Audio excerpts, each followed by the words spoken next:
Madrasah Aliyah Negeri 2 Cilacap berintegritas tinggi berdasar Pancasila. Assalamualaikum warahmatullahi wabarakatuh. Salam Mandala, Mandala, Mandala, Mandua Cilacap luar biasa. Sahabat madrasah dan sahabat Mandala dimanapun berada, senang sekali pada kesempatan ini melalui program podcast Mandala kita bisa berjumpa di awal perdana podcast Mandua Cilacap ini. Senang sekali pada kesempatan ini kami kerawuhan dua orang penting, praktisi dan sekaligus pegiat madrasah. Yang pertama Bapak Dr. Muhammad Miftahul Falah. Selamat datang Bapak. Selamat datang. Yang kedua Bapak pendamping madrasah Kabupaten Cilacap, Bapak Udin Wardoyo. Selamat datang Pak Udin. Senang sekali. Waalaikumsalam warahmatullahi wabarakatuh. 2 hari ini Mandua Cilacap melaksanakan satu program istimewa yang dilaksanakan dalam rangka untuk meningkatkan sumber daya madrasah untuk guru dan pegawai untuk merespon apa yang menjadi kebijakan baru dari Kemendikbud dan juga Kementerian Agama. Apa itu? Yaitu pendekatan deep learning yang hari ini sedang menjadi tema-tema sentral di banyak aktivis dan banyak praktisi pendidikan. Yang dari Kementerian Agama juga sama, meluncing tentang kurikulum berbasis cinta. Nah, kepada para narasumber yang sesungguhnya mereka hadir di Mandua Cilacap, kita minta untuk memberikan banyak hal terkait dengan itu. Saya akan berbincang-bincang dengan beliau, Pak Falah dan Pak Udin. Apa sih yang melatar belakangi adanya kebijakan baru di Kemendikbud?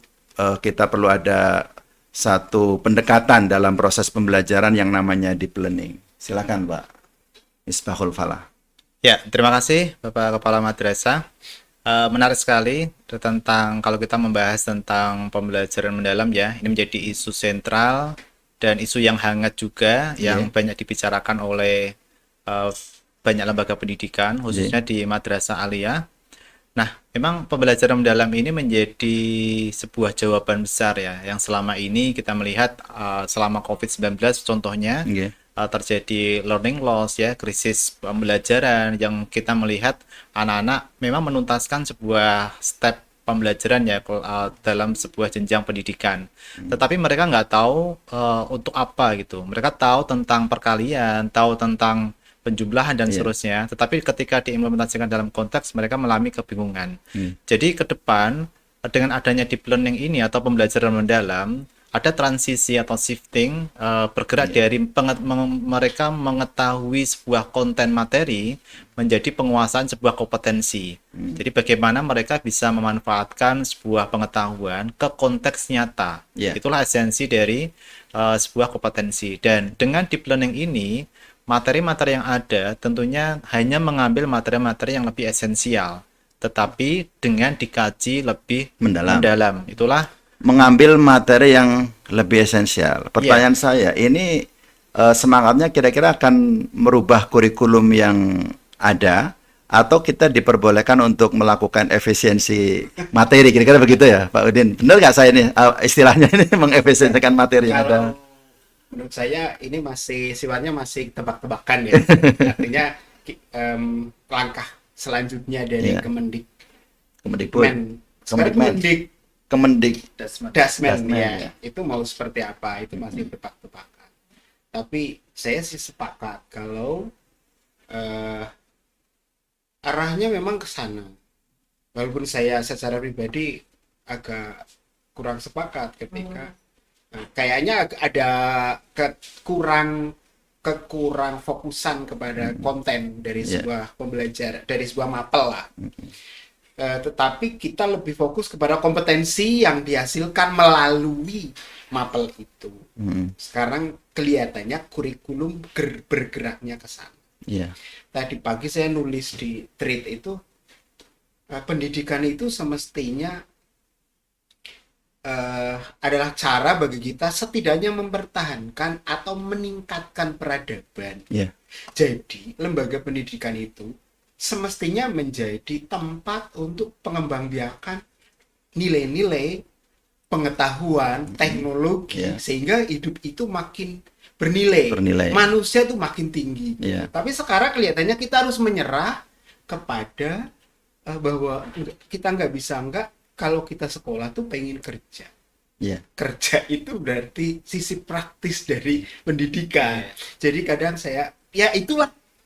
Tapi memang real Ya, kalau kira-kira kebijakan deep learning untuk menjawab yang mana kira-kira menurut Pak Udin ini? ya, kalau kita bicara kompetensi, maka siswa kita itu di dalam deep learning itu mencapai kemampuan untuk bertahan lah, katakan begitu. Kemudian yang disebut pembelajaran mendalam seperti yang saya sampaikan oleh Pak Dr. Fala, harapannya pengetahuan yang diberikan oleh guru, oleh lembaga pendidikan itu membentuk sesuatu yang berfungsi. Jadi selama ini ketika kita bicara deep learning, maka opposite-nya itu surface learning. Selama ini pembelajaran ilmu di kepala anak-anak itu seperti cendol di dalam air. Seperti cendol. Ya. Pak Fala tahu cendol. Seperti cendol di dalam air. Tidak ada keterhubungan. Mereka itu berdiri sendiri-sendiri. Setiap ilmu, matematik main sendiri, biologi main sendiri. Itu karena ternyata pembelajaran yang kita lakukan dengan asik sendiri itu oleh anak-anak itu ditaruh di dalam kotak-kotak yang tidak ada kaitannya. Sehingga pengetahuan setelah mereka sekolah itu tidaklah kemudian membentuk seseorang yang secara fungsional berpengetahuan Dan berperadaban. ya, sehingga secara performan berbeda dengan orang yang tidak berpengetahuan. Udah sekolah bertahun-tahun tetap dia sama. pintar, dokter segala macam misalnya ya, ijazahnya itu, tapi pas dia nun sewu misalnya, saya mau nyalon bupati, saya pergi ke dukun. itu berarti ilmu pengetahuan pengawas madrasah kita luar biasa nih loh. Diajak diskusi banyak referensinya. Baik. itu, Pak. Jadi deep learning harapannya ketika anak selesai, maka ilmu pengetahuan itu seperti magnet yang mempengaruhi butir pasir. Ketika Bisa dibawa gitu ya. Butir-butir pasir itu tidaklah acak ketika terkena magnet. Menyatu. Dia berantai. Menyatu dan membentuk sebuah sistem. rapih. Ya, itu yang kita sebut sebagai sikap. Oke.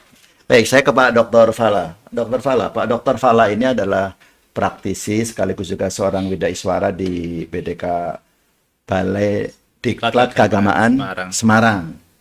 Nah, saya kira ini saya penting untuk mengkonfirmasi. Ini ceritanya kita di sela-sela ini sedang dalam kegiatan workshop di Mandua Cilacap.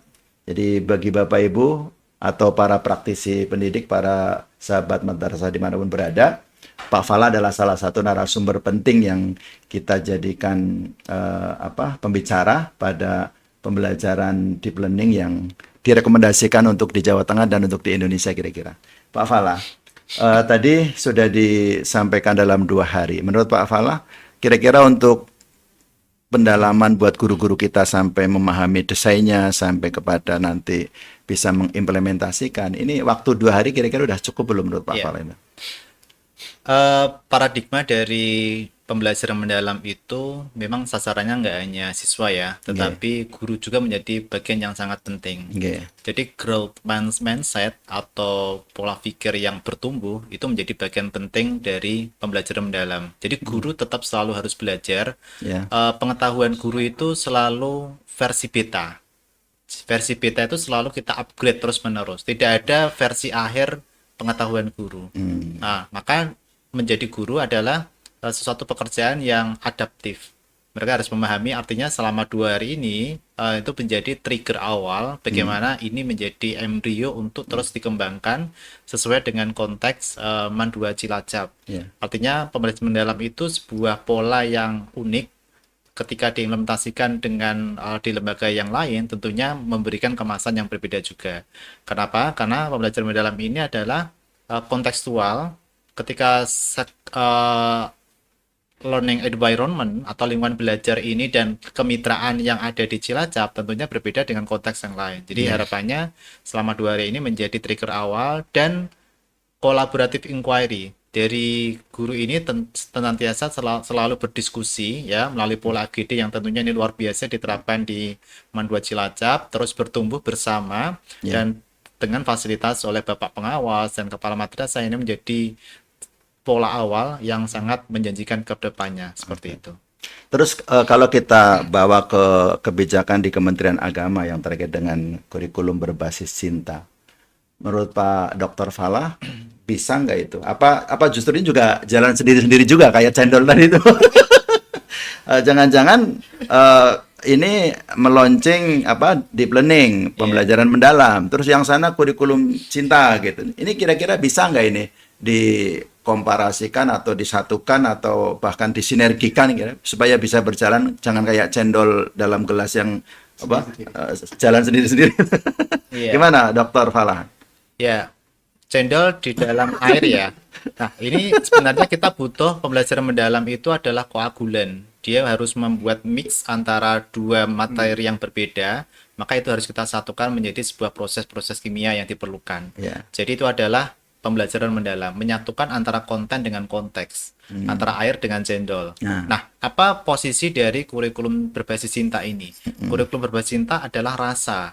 Kita nggak hanya mengetahui sebuah konten, tetapi sisi emosi, bagaimana siswa ini memahami dirinya terhadap sesama, bagaimana posisi dirinya terhadap Allah Subhanahu wa Ta'ala, dengan Rasul, dengan alam dan sekitarnya.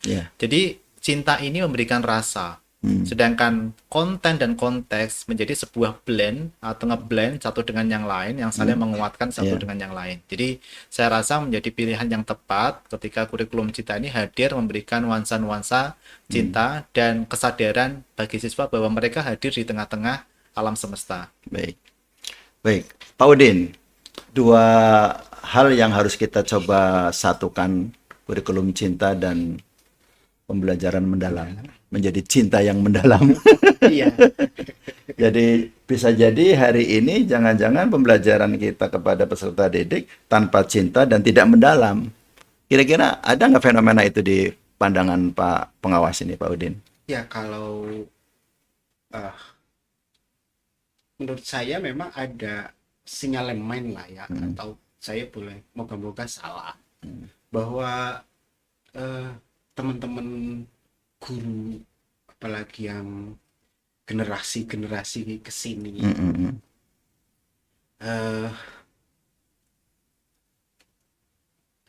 lebih memandang kayak guru itu sebuah profesi, sama kayak Dan memang profesi. guru kan profesi. Betul, tetapi kalau bagi kita yang udah tua ini ada perasaan lebih bahwa guru itu profesi, tetapi dimensinya berbeda. Bukan hanya sekedar saya kerja dan saya dapat salary, tapi lebih dari itu lompatannya. Nah, itu kan aspek filosofis dari guru itu.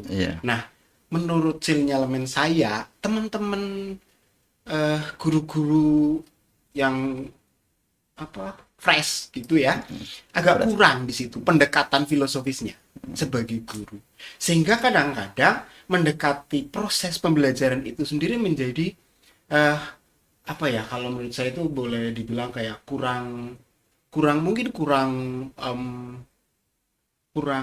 apa istilahnya ya, kurang spiritual lah. Jadi kita ngajar, saya sedang kerja aja gitu. Jadi tanpa ruh ya kira-kira gitu. Maksud saya ke arah sana tuh saya ngomongnya susah. Jadi guru itu menurut saya profesi yang unik. Kayak gitu.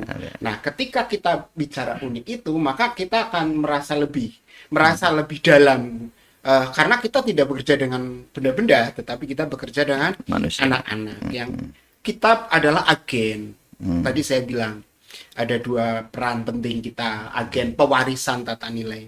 Yang kedua, agen untuk meningkatkan peradaban. Ya. Nah, hal-hal itu kadang-kadang nggak itu. Sehingga kalau tadi diceritakan guru joget-joget segala macam, itu saya ngelihatnya ke arah sana, Pak Pala. Jadi kayak mungkin ini belum klik nih Iya. sama profesinya kayak gitu. Kan ada tuh kemarin-kemarin dengan semangat kurikulum merdeka, guru harus melaporkan produk-produknya sampai tingkat memaknai, menggembirakan itu sampai tingkat guru ngupload foto diri yang joget-joget itu. Maka ada penulis dari Jawa Tengah juga itu, guru badut ya, dalam satu tulisan di Kompas. Belum baca ya?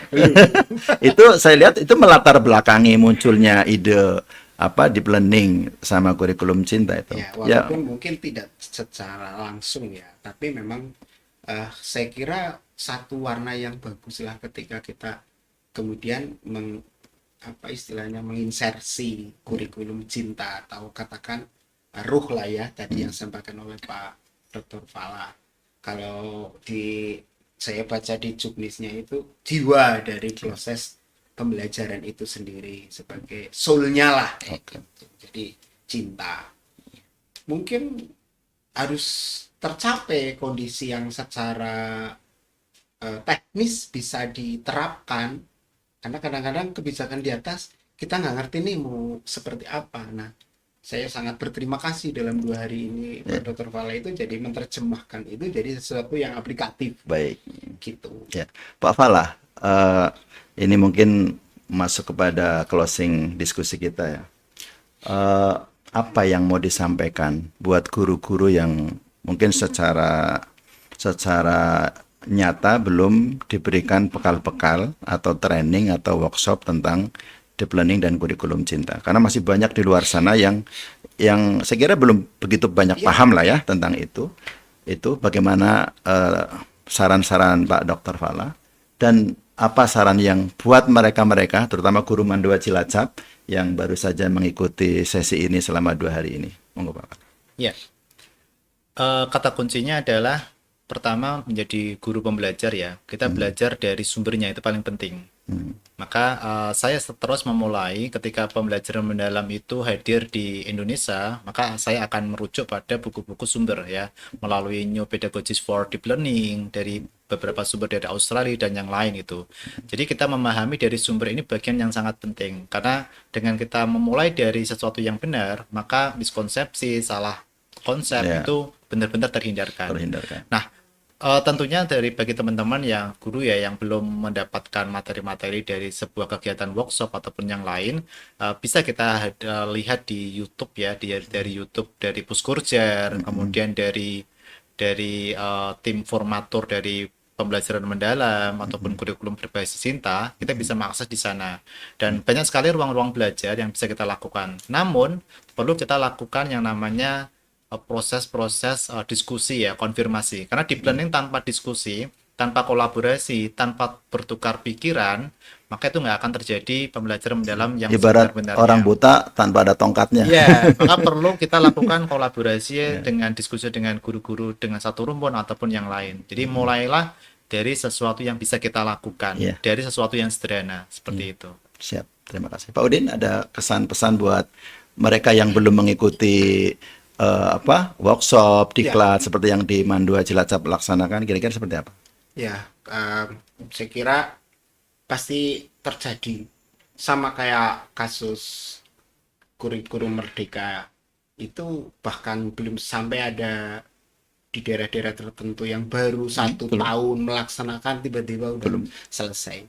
Karena negara kita sangat luas, ada tsunami di tengah-tengah itu, kita yang di pinggiran itu hanya dapat kipyak-kipyak ombak saja. Jadi sangat diperlukan kemauan untuk belajar secara mandiri. Mandiri dan otodidak. Ya, dan ketika seperti tadi disampaikan oleh Pak Dr. Fala, kejar sumber aslinya. Jangan hanya main di pinggiran. Iya, di pinggiran, karena penting keterkaitan ke pusatnya itu. Nah, kemudian untuk teman-teman ya itu, untuk teman-teman guru di Mandua Cilacap, 2 hari ini semoga menjadi trigger seperti yang disampaikan Pak Fala. Tidak akan berarti apa-apa kalau ini kemudian tidak mengikuti sebuah aksi. Betul. Pasti akan hilang. Dan saya minta tolong Pak Pengawas bisa mensupport ya. Insya Karena kita udah punya ruang sahabat madrasah dan sahabat Mandala. Di Mandua Cilacap ada satu event yang kita ciptakan sengaja. Setiap hari kita punya kegiatan yang namanya fokus group discussion. Masing-masing rumpun sejak hari Senin sampai hari Sabtu. Semua guru kita kasih ruang untuk berdiskusi, belajar bersama sesama rumpun mereka. Untuk mendalami apa-apa yang perlu dipelajari dan sekaligus merespon, menindaklanjuti apa yang diprogramkan oleh Mandua Cilacap workshop selama 2 hari ini. Ya, saya kira ini dulu sahabat Mandala dan sahabat madrasah dimanapun berada. Asik perbincangan kita, tapi saya tahu Pak Dr. Falah masih harus melanjutkan kegiatannya. Jadi terima kasih, mudah-mudahan di sesi yang lain nanti bisa kita teruskan bincang-bincang soal pendidikan dan soal kemajuan madrasah. Terima kasih Pak Udin Wardoyo, Pak Dr. Misbahul Falah. Salam dan semoga kita bisa bertemu di sesi berikutnya. Assalamualaikum warahmatullahi wabarakatuh.